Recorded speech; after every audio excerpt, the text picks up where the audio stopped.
ஆயிட்டு அப்படின்னு சொல்லி இருக்கும் பொழுது, நான் இப்போது என்ன பண்ணுறேன், அந்த கடந்த நாட்களை நீங்கள் செஞ்சீங்கள ஆண்டவரே, அதை நான் நினச்சி பார்க்குறேன். அல்லேலூயா. கடந்த நாட்களில் நீங்கள் செஞ்ச ஒவ்வொரு கிரியையும் நான் நினைத்து பார்க்கிறேன். நிச்சயமாக நீங்கள் மட்டும்தான் எனக்கு இந்த இக்கட்டான சூழ்நிலையிலிருந்து விடுவிக்க முடியும் என்பதை நன்கு அறிந்திருக்கிறேன் என்று சொல்லி வறண்ட நிலத்தைப் போல நான் உண்மையே நோக்கி பார்க்கிறேன். உங்கள் மேலேயே நான் தாகமாக இருக்கிறேன். நீங்கள் மட்டும்தான் எனக்கு விடுவிக்க முடியும். அல்லேலூயா. நமக்கு சில நேரம் பிரச்சனை வரும்பொழுது சோர்ந்து போயிடுவோம். அப்படி தானே? இந்த பிரச்சனையை தான் பார்த்துட்டே இருக்குமே தவிர கடந்த காலத்தில் கர்த்தர் செய்த நன்மையை நினச்சி பார்க்க விட்டுருதோம், மறந்துடுதோம். ஆனால் இங்கே சங்கீதக்காரன் தாவீது, பூர்வ நாட்களை நான் நினைத்து பார்க்கிறேன், நீ செய்த நன்மையெல்லாம் நான் என்ன பண்ணுறேன், நினச்சி பார்க்க ஆண்டவரே. நிச்சயமாக கடந்த நாட்கள் எனக்கு விடுதலை கொடுத்த தேவன் இந்த சூழ்நிலையிலையும் என்னை விடுவிக்க உம்மால் கூடும் என்று சொல்லி நான் உண்மையை நோக்கி பார்க்கிறேன் என்று தாவீது சொல்லுகிறார். அல்லேலூயா.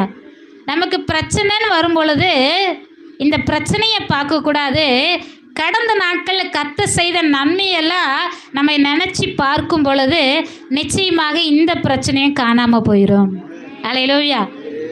எவ்வளோ பெரிய பிரச்சனையில் நான் மாட்டிக்கொண்டு இருந்தேன், அதிலிருந்து கர்த்தர் என்னை விடுவித்தார். நிச்சயமாக இந்த பிரச்சனையிலிருந்து என்னை விடுவிக்க என் தேவனால் கூடும். கண்டிப்பாக என்னுடைய தேவைகளை சந்திக்க என் தேவனால் கூடும். கண்டிப்பாக என் குறைவுகளை நிறைவாக்க என் தேவனால் கூடும். அல்லேலூயா.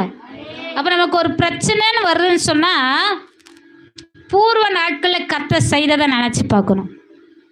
நீங்கள் வேதத்தை எடுத்து வாசிக்க ஆரம்பித்தாலே போதும், அதில் பல அதிசயங்கள் சொல்லப்பட்டிருக்கிறது. அப்படிதான் அந்த சிறுவன் வேதத்தை வாசிக்கும் பொழுது தான் அவனுக்குள்ள விசுவாசம் வந்தது. அதே அவன் வாசிக்காமல் இருந்திருந்தால் நிச்சயமாக அவன் மரித்து தான் போயிருப்பான். ஆனால் அந்த நேரத்தில் கொஞ்ச நேரத்தில் மறிச்சிருவேன் அப்படின்னு சொல்லிட்டாங்க. அந்த நேரத்தில் பைபிள் எடுத்து வாசிக்கும் பொழுது அந்த வார்த்தை அவனோடு பேச ஆரம்பித்தது. அதனால தான் அவன் ஜெபித்தான், சுகத்தை பெற்றுக்கொண்டான். அப்போ இங்கே சோர்வு வரும் பொழுது, பிரச்சனை வரும் பொழுதுல என்ன பண்ணணும்னா, வேதத்தை வாசிக்கிற பழக்கம் நமக்கு எப்போதும் இருக்கணும். எப்போதும் ரெகுலராக வாசிக்கக்கூடிய பழக்கம் நமக்கு இருக்கணும். டெய்லியும் நீங்கள் வேதத்தை வாசிக்கும் பொழுது கர்த்தர் நமக்காகவே பேசுகிற மாதிரி இருக்கும். என் வாழ்க்கையில் நான் நிறைய பார்த்துருக்குறேன்.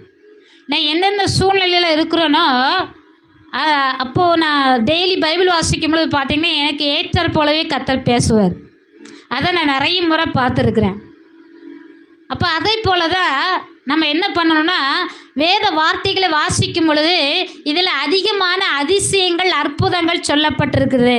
அப்போ நீங்கள் அதை வாசிக்கும் பொழுது கர்த்தர் இங்கெல்லாம் இப்படி செஞ்சுருக்கிறாரு, அப்போ என் வாழ்க்கையிலையும் செய்ய அவரால் கூடும் என்கிற நம்பிக்கையும் விசுவாசம் எப்போ வரும், அப்போ தான் வரும். அல்லேலூயா. இல்லாத விசுவாசமே வராது. அவ்வளோதான், என் வாழ்க்கை அவ்வளோதான், முடிஞ்சு போச்சு, இனி நான் மேலேயே எழும்ப முடியாது அப்படின்னு சொல்லி தான் நம்ம என்ன செய்வோம், சொல்லிகிட்டே இருப்போம். ஆனால் அதுக்கு பதிலாக நீங்கள் வேதத்தை தியானிக்க ஆரம்பிக்கும் பொழுது பூர்வ நாட்களில் கர்த்தர் செய்த அதிசயங்கள், அற்புதங்கள், அவருடைய கிரியைகளெல்லாம் நீங்கள் தியானிக்க ஆரம்பிக்கும் பொழுது உங்களுக்குள்ள ஒரு விசுவாசம் வர ஆரம்பிக்கும். அல்லேலூயா. கர்த்தர் அப்படின்னா என் வாழ்க்கையிலும் செய்வார்.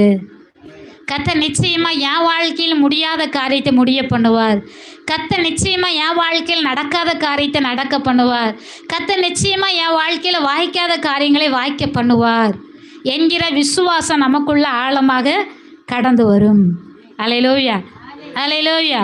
அப்போ பிரச்சனைன்னு வரும் பொழுது நம்ம என்ன பண்ணிடக்கூடாது, சோர்ந்து போயிடக்கூடாது.